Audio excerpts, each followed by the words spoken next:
دارالعلوم کے طلباء کی تقسیم اسناد اور دستار بندی ملاحظہ فرمائی۔ وقت کی قلت کے پیش نظر میں صرف 3 باتیں عرض کروں گا۔ پہلی بات تو یہ ہے کہ حضرت علامہ مولانا محمد عطا اللہ صاحب بندیالوی دامت فیوضہم، ان سے یہ تاریخ اور ٹائم میں نے خود لیا تھا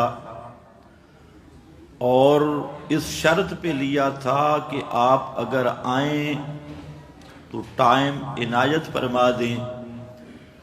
تو حضرت بندیالوی صاحب دامت فیوضہم نے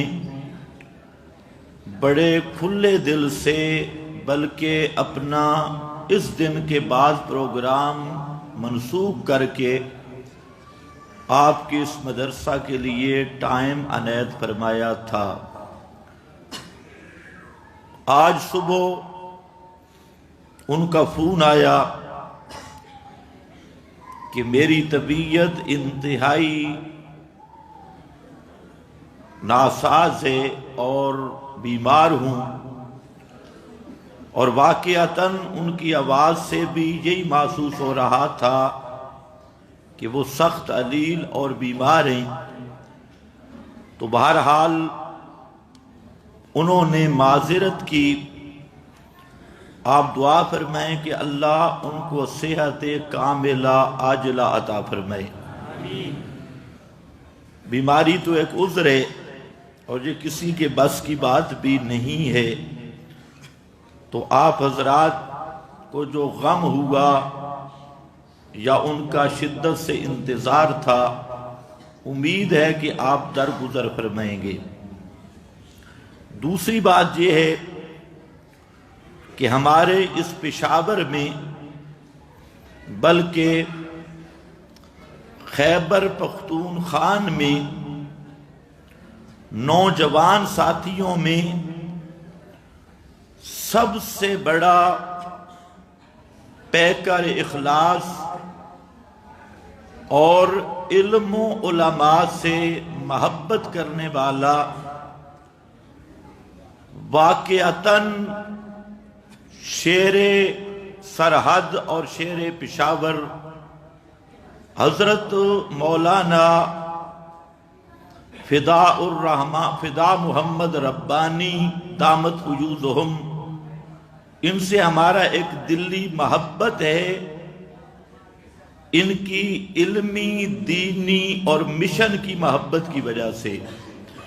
اور اللہ رب العزت نے اپنے ہم عصروں میں ان کو جو صلاحیتوں سے نوازا ہے، یہ اللہ ہی کا کرم ہے، اور اللہ کے فضل سے یہ فخر الاماثل بھی ہیں اور ہمارے لیے بھی باعث ناز اور باعث فخر ہیں۔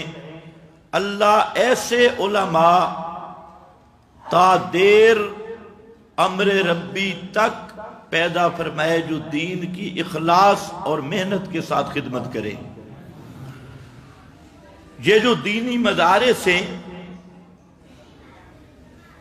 یہ علوم نبوت کی فیکٹریاں ہیں۔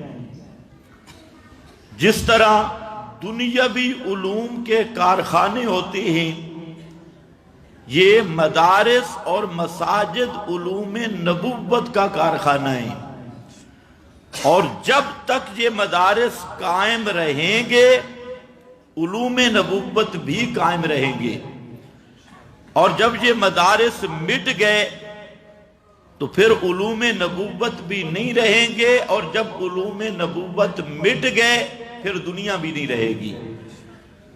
تو ظاہری اسباب میں قیامت کی اور دنیا کے قیام اور فلاح کے لیے، دنیا کی بقا کے لیے مدارس کی بقا ضروری ہے۔ آج علوم نبوت کے دشمن یہودی، عیسائی اور ان کے اعلی کار سب سے بڑا زور یہ لگا رہے ہیں کہ مدارس ختم ہونے چاہیے، سب سے بڑا زور ہے۔ لیکن اللہ کے فضل سے اللہ رب العزت کو منظور ہے علوم نبوت کو باقی رکھنا، تو مدارس بھی باقی رہیں گے۔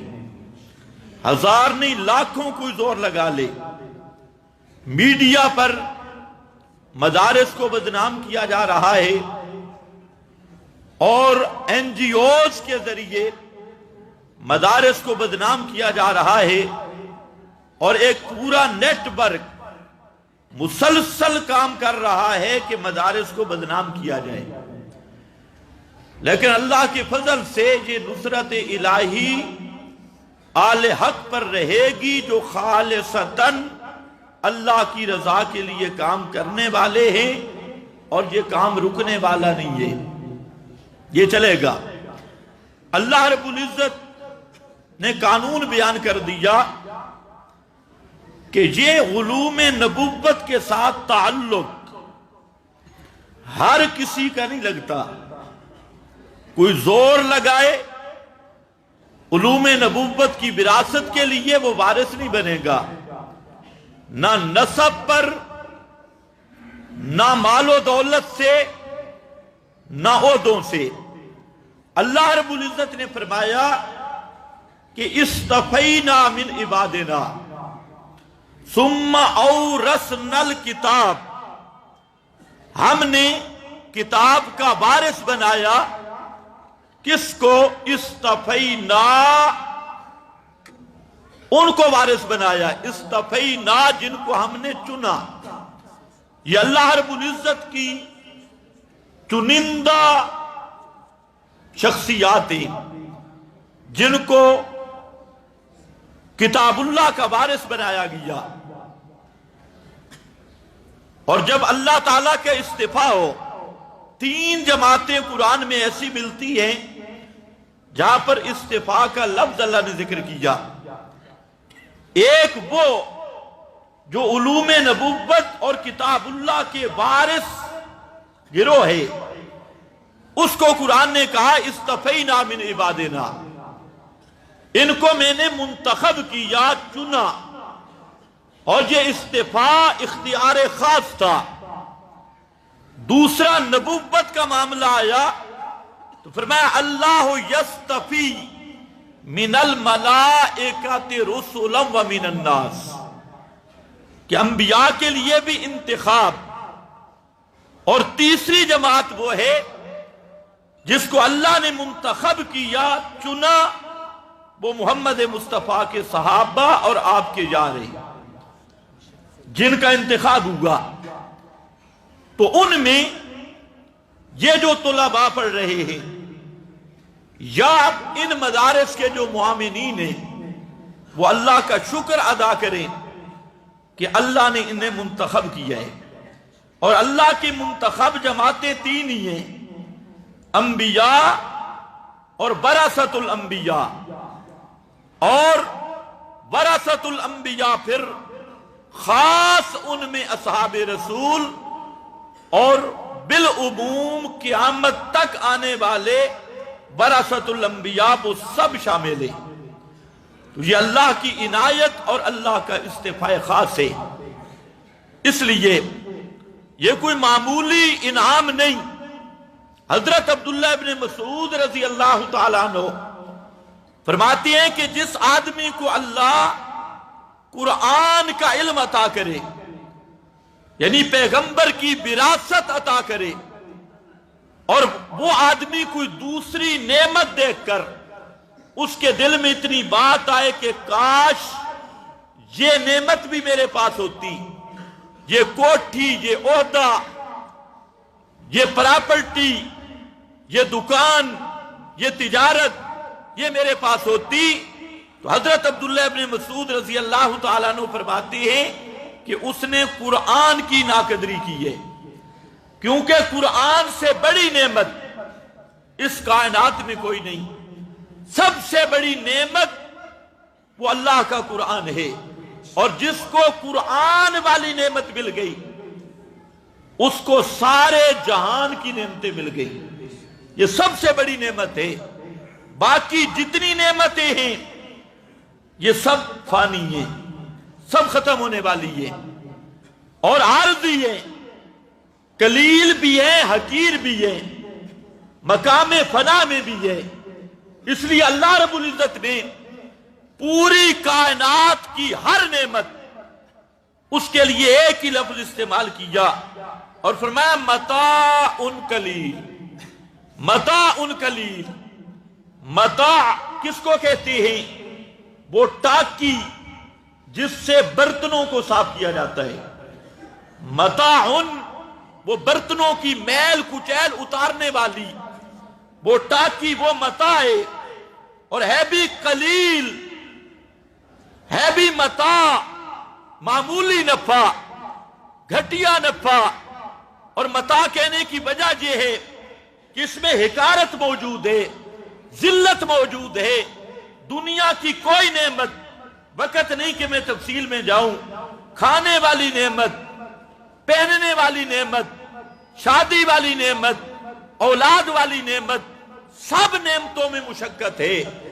اول ملیں گی مشقت کے ساتھ، ملنے کے بعد مشقت، فائدہ اٹھانے میں مشقت، یہ سب مشقتیں ہیں۔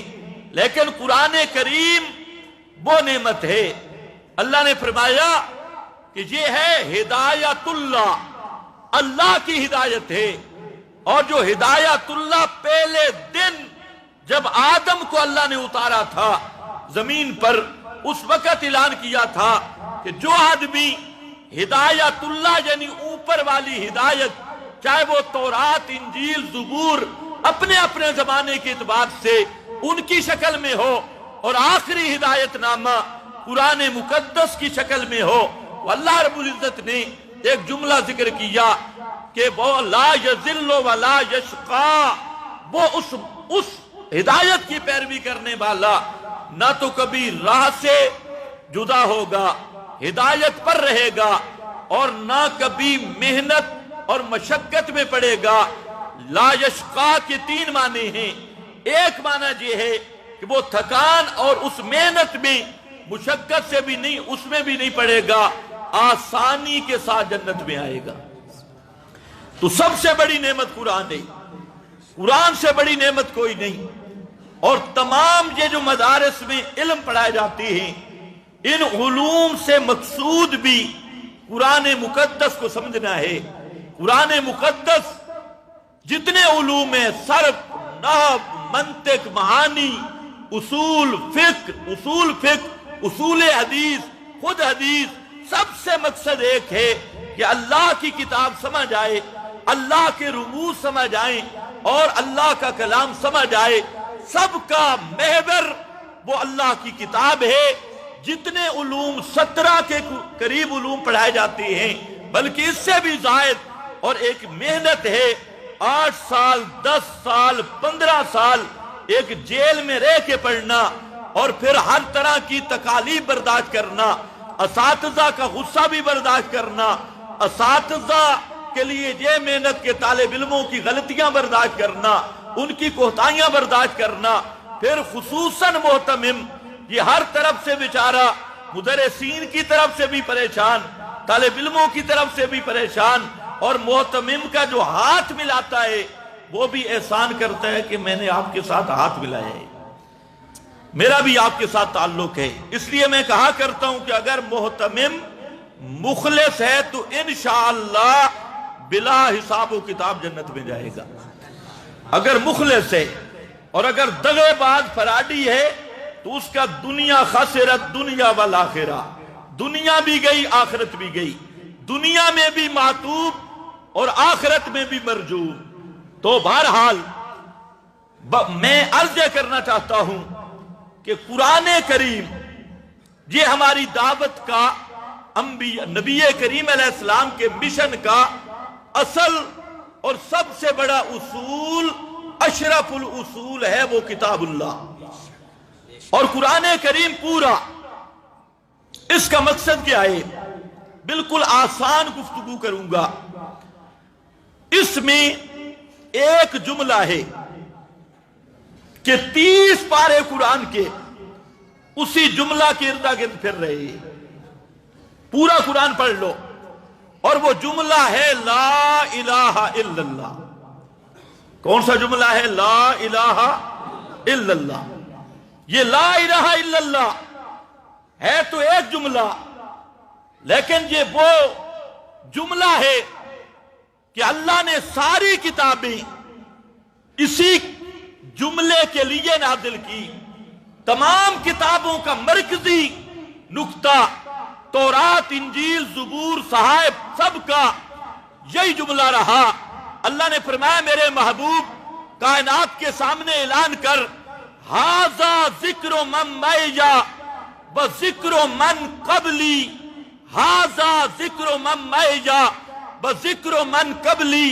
اے کائنات والو، ھذا ذکر من معی، یہ میں محمد مصطفیٰ کا نصاب، یہ میرا ذکر اور میری کتاب، یہ بھی بذکر من قبلی، اور مجھ سے پہلے والوں کا ذکر بھی، مجھ سے پہلے آنے والی کتابیں بھی جس شکل میں آئیں، سب کے اندر سب کتابوں کا محور اور مرکزی نقطہ یہی رہا لا الہ الا اللہ. سارے پڑھو لا الہ الا اللہ. اس لیے ہمارے جماعت والے ساتھی وہ کیا کہتے ہیں؟ پہلا نمبر کیا ہے؟ پہلا نمبر تمہیں نہیں پتا؟ پہلا نمبر یہی ہے لا الہ الا اللہ. تمام کتابوں کا خلاصہ لا الہ الا اللہ. سب نبیوں کی دعوت لا الہ الا اللہ.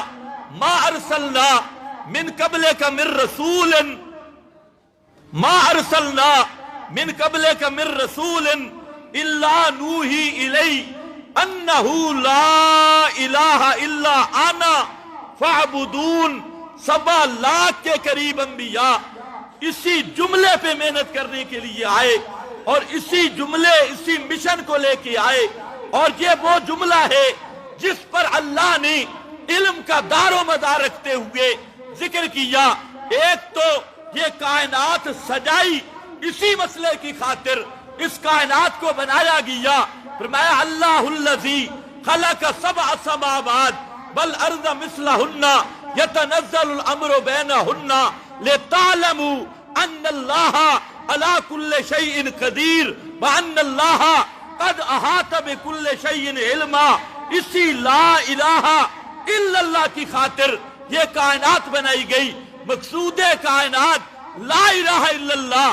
بلکہ میں کہتا ہوں اللہ نے یہ کائنات بنائی، اس کائنات میں جمادات بھی، نباتات بھی، دریا بھی، پہاڑ بھی، آسمان بھی، سبزہ زار بھی، اس کے موسم بھی، لیل و نہار بھی، کائنات کا ذرہ ذرہ میرے رب نے پیدا کیا اس لا الہ الا اللہ کا سٹیج بنا کر.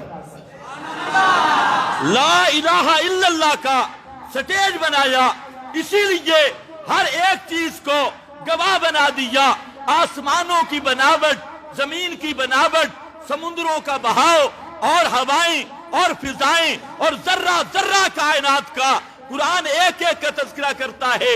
چاہے لیلی نظام ہو، نہاری نظام ہو، شمسی نظام ہو، قمری نظام ہو، سارے نظام کی ایک ایک کڑی غور و فکر کرنے سے معلوم ہوتا ہے فی کل شیء لہ آیۃ تدل علی انہ واحد. یہ کائنات سٹیج ہے توحید کا، سٹیج ہے توحید. اور سٹیج کا افتتاح چاہیے. جب آپ سٹیج بناتے ہیں تو اس کا افتتاح ضروری ہے. اس کائنات کے سٹیج کا افتتاح کہاں سے ہوا؟ فرمایا شاہد اللہ انہ لا الہ الا ہو. شاہد اللہ، اللہ نے شہادت دی.